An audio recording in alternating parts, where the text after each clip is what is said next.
My daughter-in-law hurled the dishes to the floor and shrieked, "You stay here rent-free, so you do every chore." I stayed silent and walked out. My son called later, "Mom is sobbing because of you." I answered with one line. 24 hours later they were both pleading. What I did next shattered their plans. Family story. I was standing in the kitchen of the 2-story colonial on Maple Ridge Lane when the plates hit the tile. The sound cracked through the whole first floor like a gunshot. Vanessa stood there with her hands still raised, face red, chest heaving. The kids had already gone upstairs. Derek was out in the garage tinkering with the lawnmower. It was just the two of us in a pile of broken china that used to be my mother's everyday set. "You stay here rent-free, so you do every chore," she yelled again, louder this time, as if volume would make the words land harder. "I'm not your maid and I'm not raising 2 kids while you sit around drinking tea and watching those stupid cooking shows." I looked at the shattered pieces. Blue willow pattern. My mother had used those plates for 30 years. I had brought them with me when I sold the little ranch house in Cedar Falls and moved in with Derek and Vanessa 3 years ago. At the time it felt practical. Derek had just refinanced the colonial to a higher rate and the monthly payment was stretching them. I sold my place, put most of the money into a joint account for the family, and moved into the guest room that used to be the home office. I cooked most nights. I watched the kids after school. I folded laundry. I thought I was helping. That night I didn't argue. I didn't raise my voice. I just set the dish towel on the counter, walked past Vanessa, and went upstairs. I packed 1 suitcase. 2 pairs of pants, 3 blouses, my toiletries, the small photo album of my late husband, and the spare key to the storage unit where I still kept a few boxes. I left the rest of my clothes in the closet. I didn't leave a note. I drove to the extended stay off Highway 41, the one near the old strip mall. The room smelled like industrial cleaner and old carpet. I sat on the edge of the bed with my phone in my lap and waited. 40 minutes later it rang. Derek's name lit up the screen. "Mom is sobbing because of you," he said the second I answered. His voice was tight, the way it got when he was trying to sound reasonable while still taking her side. "Vanessa is crying in the bedroom. She says you just stormed out after she asked for a little help around the house. The kids are asking where Grandma went.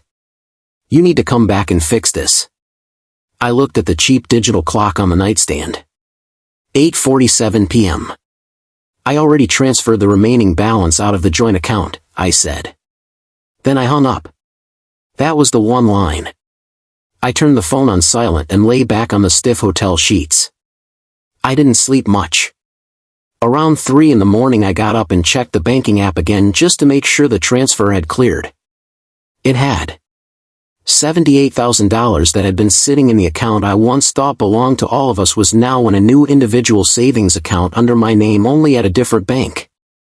I had opened it 2 weeks earlier on a quiet Tuesday when Vanessa was at her book club and Derek was working late.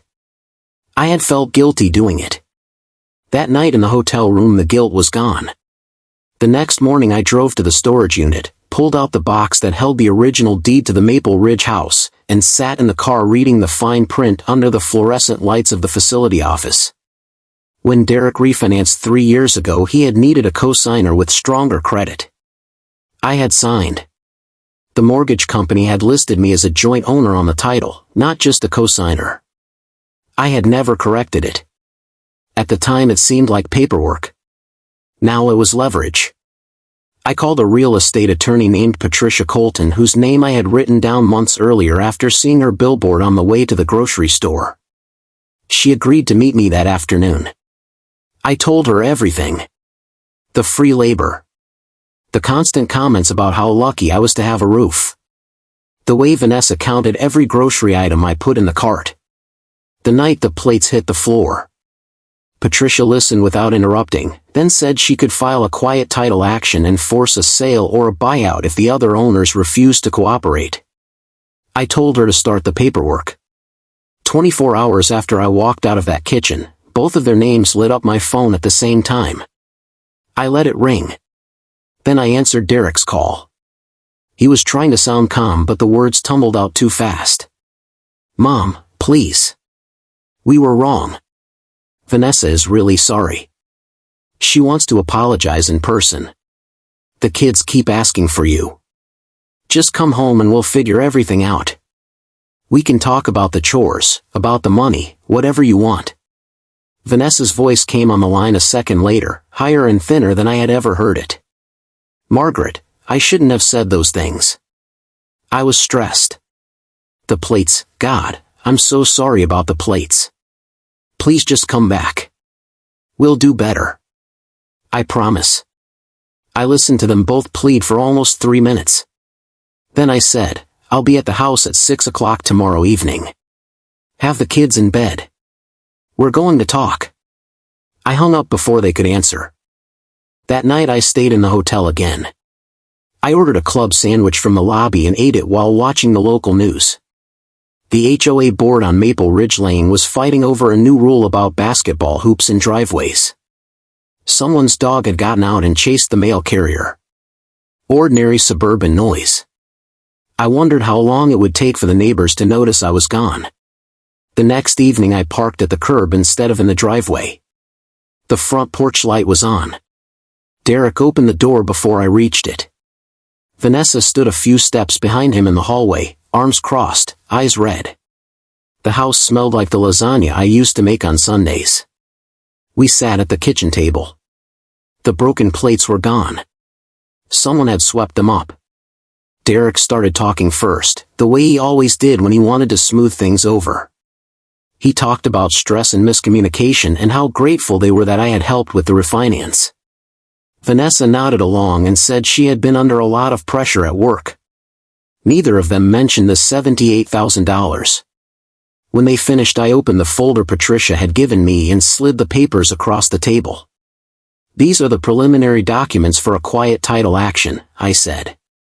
The house is jointly titled in my name and yours. I have the right to force a sale. I'm giving you 30 days to buy out my share at current market value or the property goes on the market. The money that was in the joint account is no longer there. It was never really joint. I earned most of it before I moved in and I put the rest in after selling my own house. You will not be using it to make the mortgage payments going forward. Derek's face went pale. Vanessa's mouth opened but no sound came out. I kept going. I also contacted the storage facility this morning and had the lock changed. The boxes that contain the rest of my mother's china, the photo albums, and the furniture from the Cedar Falls house are under my control only. If either of you tries to access them without my written permission, the facility has instructions to call the police. The kitchen was very quiet. Outside I could hear a lawn sprinkler ticking somewhere down the block. A car door slammed. Someone laughed. Ordinary neighborhood sounds. Derek finally spoke. You can't just do this. We're family. I lived here for 3 years, I said. I cooked. I cleaned. I babysat. I co-signed a mortgage so you could keep this house. And the first time your wife decided I wasn't earning my keep, she threw my mother's plates on the floor and told me to scrub the floors like hired help. Family doesn't do that. Vanessa's voice came out small. What about the kids? I'll see the kids whenever they want to see me, I said. I'll take them for ice cream or to the park or to a movie. But I will not live under this roof again. And I will not keep paying for a house where I'm treated like an unpaid employee. I stood up. The chair scraped against the tile. Derek started to rise too, but I shook my head. 30 days, I said. Talk to your own lawyer if you want. Patricia Colton's number is on the top of that packet. She already has copies of everything. I walked out the front door and down the porch steps. The evening air smelled like cut grass and someone grilling 2 doors down. I got in my car, started the engine, and drove back to the extended stay. My phone stayed silent the whole way. 2 days later a process server delivered the formal notice. Derek called 3 times that afternoon.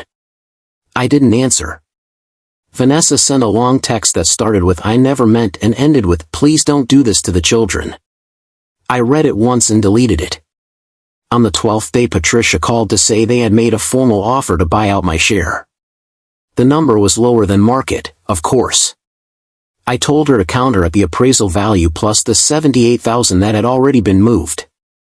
They accepted 3 days later. The title company handled the paperwork. On a Tuesday morning in early October I sat in a conference room downtown and signed the final documents. Derek sat across the table and did not look at me. Vanessa stayed in the car. When it was finished I walked out into the parking lot with a cashier's check for the full amount. The sun was bright. A woman in a red cardigan was loading groceries into a minivan 2 spaces over. Somewhere a leaf blower started up. Ordinary life continuing. I deposited the check that same afternoon.